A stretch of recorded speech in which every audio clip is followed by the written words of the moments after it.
Igbo ndị ọma njem ọ na-ekene m n'ụbọchị nke tata. Biko ya gaziere gị bụ onye ma na-ege m ntị n'onu. Aka m bụkwa Nwaada unu nwanyị bụ Igbo Epic, bụkwa nwanne unu nwanyị. Biko ewetara m unu ezigbo ozi maka na anyị bụ ihe anyị fụ anyị ekwuo, nke bụ nke ọjọọ anyị ekwuo, nke bụkwana nke ọma anyị emeghị anyị ekwukwe ya bụ okwu. Biko tupu m gaa n'iru, achọrọ m biko ka ị nene vidio anụ.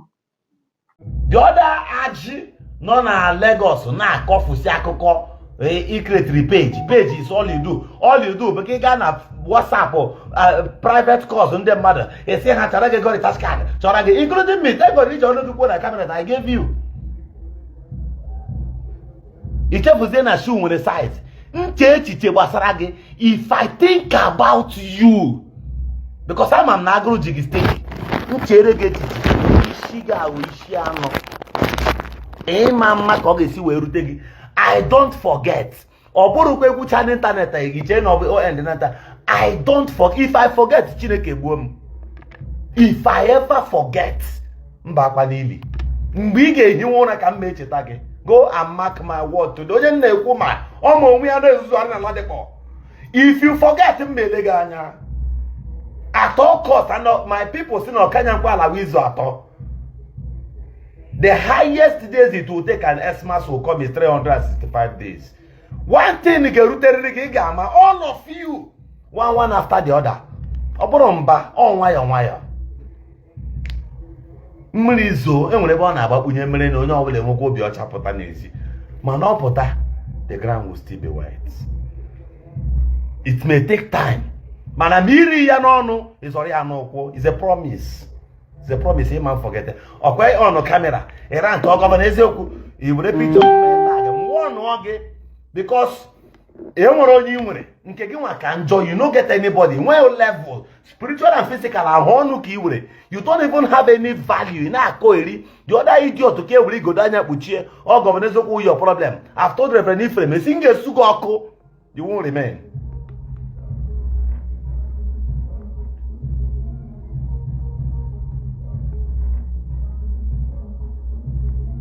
Shinge Sugoku, I had a surprise. Here, make you because you think no, I could see on the internet. After you must have talked on the internet, you go and sleep, right? You go back and lay your head and sleep at night. Not everybody who sleeps like that. Hold on, let me block two persons. One, next one, as I'm talking, I use the opportunity now and potassium. If I see you here, bam, and so give blocking. Give me another one.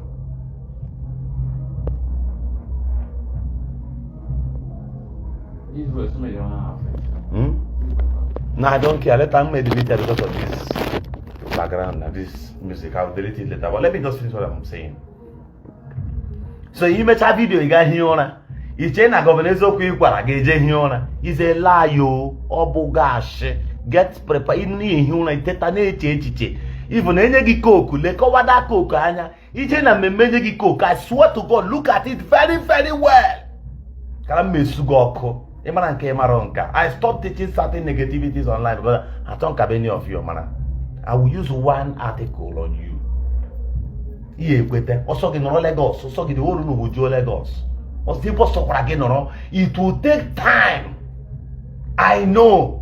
As I'm talking, you will not forget. You will be careful. But na gwagi na mesugo oku ajomo na ima nkweta ota m she weta bottle ngaje ya ntinye ihe n'ime ota ka m si emegi. You are finished. Check yourself. Just after 365 days, I want you to go back and check yourself.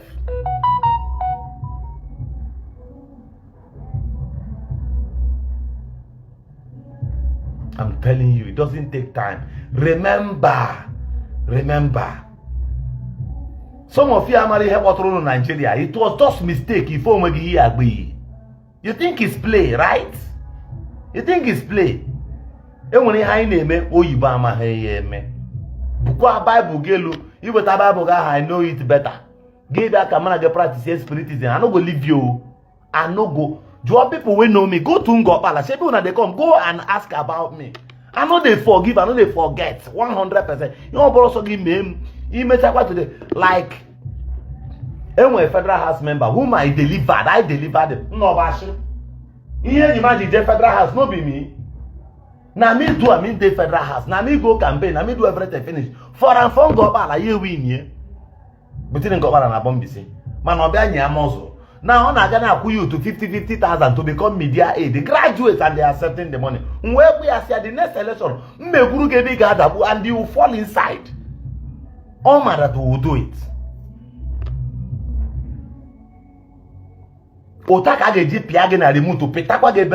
You will come. When the channel they may hear our own or candle, as an after a say, but they will not lie. My name is Prince Madabuche. People call me Governor Ezioku. There is a meaning to the Shanamites. There is a reason for everything you see me do. And it is not on. I'm na-echego ya bụ video. Biko, ọtụtụ n'ime unu na-eso m kemgbe gara aga, kemgbe m bidoro this channel, unu ga-ama that na I'm not a type ga-abụ nnakọta mpụta bịa kwuo okwu without any meaning or maybe any tangible something nchikwu. Ihe a bụ afọ ọfụ. Ihe a video Gọvanọ Eziokwu and Ije Ụwa. Mana ịmago ihe na-eselu mmadụ mgbe eji ama the kind of person mmadụ bụ mgbe iwe wee gị ịghọta, mana mgbe obi dị gị mma ịma mma ụdị mmadụ onye gị na ya na-emekọ ihe until iwe wee gị. Now, ihe a bụ Gọvanọ Eziokwu na Ije Ụwa. Ha na-ese okwu eziokwu na ọkpọghị afa na vidio anọ, mana onye agwalụ amalala. Mana ọ bụgodị na ọbụla Ije Ụwa ka a na-agwa, onye ọbụla ọ ga-abụ, nobody have the right to threaten ndị mmadụ. Ị mara m ekwubughị ya na one of my video. I was like, ihe a ndị mmadụ na-abụ ha pụta ha emeghe kamera the net threaten life of ndị mmadụ. Ọ dị very wrong. Ọ dị very wrong, honestly. Now, ịbịa n'anya ige ntị na okwu Gọvanọ Eziokwu kwuru, ife ebe ọ na-asị that na highest to take ya time but na ya ga-eweta gị ma o liro n'ọnụ ọzọrụ n'ụkwụ. And ọ na-echikwe n'onye ọ na-agwa warning, but mụ amago that no Ije Ụwa ka ọ na-agwa. Ọ na-eche onye ọ na-agwa warning say that na ya dị careful no matter any occasion ọbụla ọ ga. Ịma ya bụ wedding, ịma ya bụrụ birthday, any occasion ya dị very careful. Even mmiri ọ ga-aṅụ na ọ ga na-eyi ọ ga-adị very careful. Now, this man m na-ekwu maka ya now is somebody ọ ga-abụ pụta online, ọ gbaghe camera, he will start preaching the word of God, the wickedness of human beings, and start preaching words of God. As in, ọ ga-apụta ụta kpọọ Bible, quote Bible from A to Z. He will talk about God from morning to night. He will talk about the way ndị mmadụ si eme omume, the bad character, the bad attitude ndị mmadụ, behavior ndị mmadụ, the wickedness of human being. Then that same person that use these leaves, this honor, wee kpọọ Chukwu na wee na-preach the gospel. He even sang a gospel song like that, though or publish by the thing. But imago egwu a nịncha ọ na-akpọcha na some of egwu ọ na-akpọ na background ya bụ egwu ya wago. Now, this kind of person with this mind, he be online, net threatening life, no matter ihe ọbụla mee gị. And he said it with his mouth that he don't forgive and he don't forget. That you should go to Ngopala, that is local government, yeah, God dress the kind of person that he don't forgive and he never forgets. Now I ask my question, what kind of life Christianity na practice these days? Some of our Christian brothers, some of our Christian sisters, what kind of life are you living? Maka always some people gabu, they will preach the gospel and expect you to follow the gospel and not their character. Gabu, soro n'okwu m mana gị ese n'omume m. O nwee ndị dị like that. Then nwee ndị ọ ga-abụ their character match with ihe ha na-preach. If they are preaching about not to commit adultery, you will see that the person is not doing it. Ihe ọbụla ọ na-ekwu efu na onye ahụ adịghị eme ya. But majority of people bụ soro n'okwu m mana ese n'omume m. You come on live, you preach the gospel, you talk about God, you talk about the wickedness of man. Egbuo mmadụ, o nwere ike ọpụta online ịmago condemn ọ na-egburu mmadụ and all these things. Now my question is, what is different between you and those people? What is the difference between you and those people? Ọ bụrụ na ime otu esi ekechi ma ọ na ime otu esi enye mmadụ doselu mmadụ ihe ọya ha azọli ya n'ana, according to you, isi ma o lilo n'ọnụ ọzọlụ na ana ọzọli ya n'ụkwụ akwụ ya. So ịma ihe a na-enye mmadụ ọya ha awụrụ, then ịmago nke ọ ga-abụ idoselu mmadụ n'ana ọya ha azọlụ wụrụ. Now my question bụ, okay, all this preaching, are you just doing it so that people will follow you, or is it for money? What is your intention of preaching the gospel online? Because I don't get it. I don't get it. Your voice note that leaked out the last time, you were saying na Iken Desire na agwụgokwego ya Desire upon na-eme nka na-eme nke ọzọ, obugodiri evangelist Ebuka Obi pụta imago announce ndị a kịta na ha na-emekwa ọfụma ka follow, obugodi source of follow. That's Nika Agugokwego. You have seen, and you have also seen Ijowa or Ezugo. They are getting tired. That's now.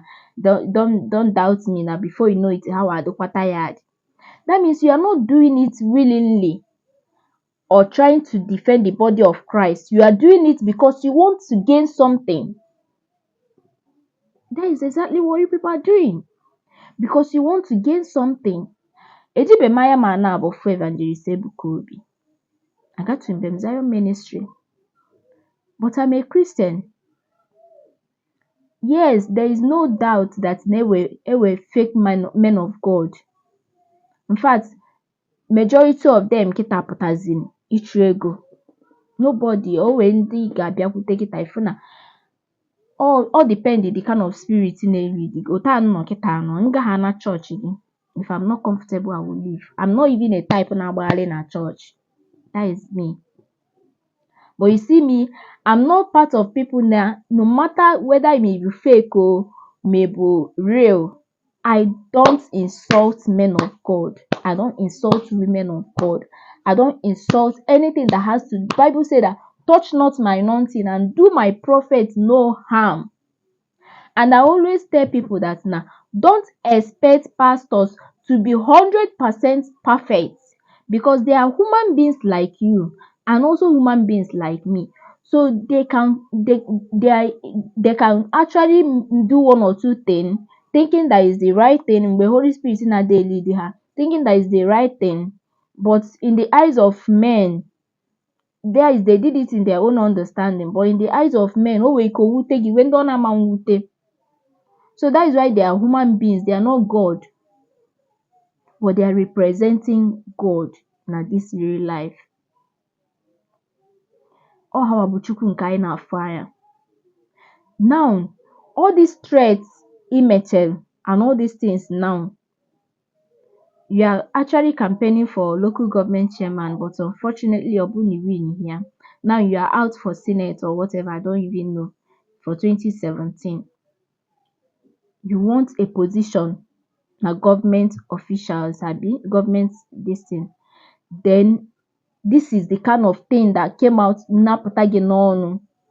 Somebody that called himself a child of God, somebody that knows the gospel, and you actually want good for your people. You want good. What kind of leader will you be tomorrow? If you can come online, live broadcast, send the matter that you don't forgive and you don't forget, and what kind of leader will you would our people, or maybe do you think you will be tomorrow? This is sign. Mana ekwensu chi ịkpọ mmadụ ọkụ. Onye ha ama mma iche na ịma ihe ị na-eme, but you won't know you are indirectly bringing your hidden character out. This is sign that you are not going to be a good leader. Yes. So I pity ndị ga-vote gị. This is sign to show that you are not going to be a good leader. Because my type, I cannot vote that kind of person. Someone that cannot forgive and that cannot forget. Somebody mara otu esi plan rụ mmadụ ihe ọ ga-eri n'ọnụ, kwuo ya with ọnụ ya na-abụ, nke abụrụ na mmadụ sịrị that you said it with your mouth and ịmaghị ihe ọ ga-abịa itielu mmadụ ọzọ n'ụkwụ. I cannot vote you. Ọ bụgodị na my vote ga-eme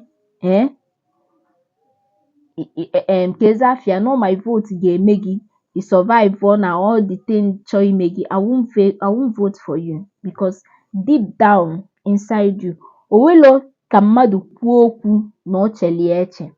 Oye dị mmadụ n'obi ka onye ahụ ga-eme gị ga-ekwupụta ya n'ọnụ. Even Bible said it. You see this heart, the heart of men. Oh God, the heart of men. You will never know somebody until they pass iwe. You will never know someone until they fo ihe na megin or ihe na selokwu. But akwefi ya dị mmadụ n'obi, o wele man sọsọ Chukwu nna. But if God wants to expose you, you won't know when you will start saying the kind of things you will do. This is a very good sign, a very bad sign of your leadership, the kind of person you are. Imekatara ihe church, imekata ihe church, turn. Akwa ọkụkọ that you are preaching against, that you are even saying that they are okay ite ha na-eme nka na ọdịrọ mma, ụmụ ihe dibịa anụ you are fighting for. The same akwa ọkụkọ that you promised your youth, local government youths, community youths, that you are going to bring for them, that they requested, I think they requested bụ na gị wetelu ha akwa ọkụkọ. You say that you are going to fulfill their dream. That is what they requested. These are the people you are fighting against before. These are the people you are fighting against before. You will never know Oyeginiano. Or just like this breaking news that has since a day before yesterday. Somebody that have been serving God for later just so hele nandia. Okwensu wee juru that very opportunity wee rụọ overtime na ndị a wee je bepụ mmadụ isi were isi ọya ahụ buru ya na-akpa na-agagharị. This is the kind of generation mmadụ nọ n'ime ya. And if you are not careful, the anger of the Lord our fall on this generation. You can imagine this kind of thing is happening in this generation. How will be next generation, 2, 3, 4 generations to come? How will they now? How will it be? Because how will it be? Because ka anyị try ya as Christian, ka anyị na practice ya anyị na-eme ihe si anyị n'ọnụ apụta. Let's practice that Christian life. Let's try and live it. Ọ bụghị ịbịa kwu chọọchọ online, even without even camera. Ị ga-afụ onye ga-preachiri gị from morning till night. Quote your Bible from Genesis to Revelation, but the person may omume like this, you'll be wondering, is it this person they put this thing? Is it this person that is preaching the gospel? Is it this person that is quoting Bible? Why are this generation this wicked? This generation do this kind of wicked? And for you, Waloku, I will advise him to be very careful. You cannot threaten somebody's life or my life like this, I will leave you. No, you cannot. Ị ga-abịa prove, ị ga-abịa gwa ọhaneze you mean by that thing. Ị ga-agwa ọhaneze you mean by that thing. And decide no undertaking, because now, this guy now no na-agwa, this man no na-agwa because he's a man. This man ị na-agwa now. Or this person in agwa, yes, he did not call name, but yawa amago no go yawa ke gwa. Oga honestly speaking, ọ bụ mmụọ isi nkwuo ya dị very careful even ebe ọ na-aga ma mmiri ọ na-aṅụ dị safe. In fact, if it's possible, kịta ka ọ ga-ezewere even friends in ya close. Even friends in ya close. Because they can use your friend and get you.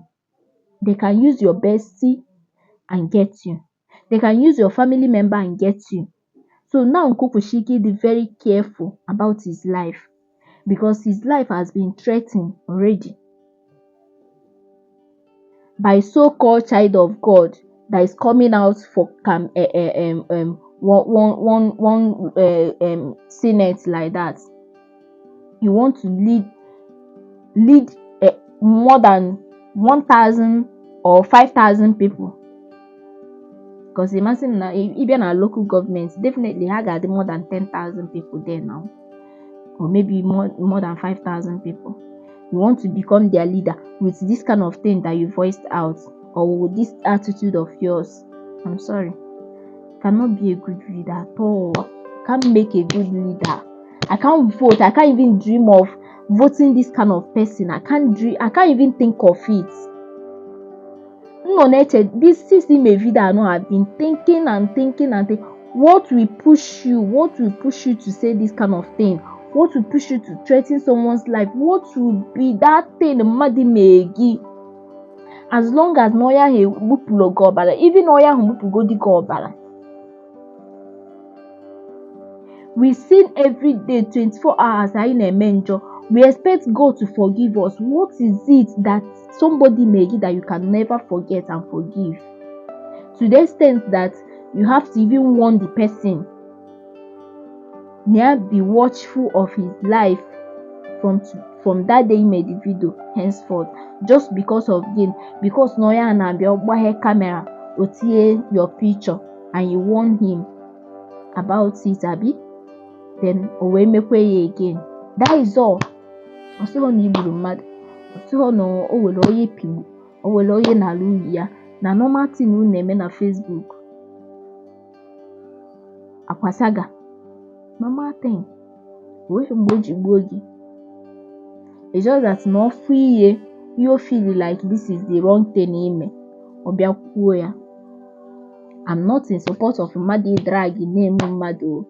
But you see this particular threatening of a thing. Oh. Ewe, nne, biko na-ekwuchenu m. Dịka isi nkwuo okwu juru m ọnụ. I don't know where to start. I don't even know where to stop. Mana ka I try ya na-preach, I put it into practice and not only preaching the gospel. It's very important. Biko ọgwụkwanụ m kọọla m n'ọnụ. Nke ọ bụla iche ikwu na comment section. Try ya ka like our page. Like ya follow anyị. Share this video. Ka olu onye ọbụla ntị. Ọgwụkwanụ m kọọla m n'ọnụ. Mgbe ya gaziere m aka mbụ Wada Igbo Blog. Ka emesịa.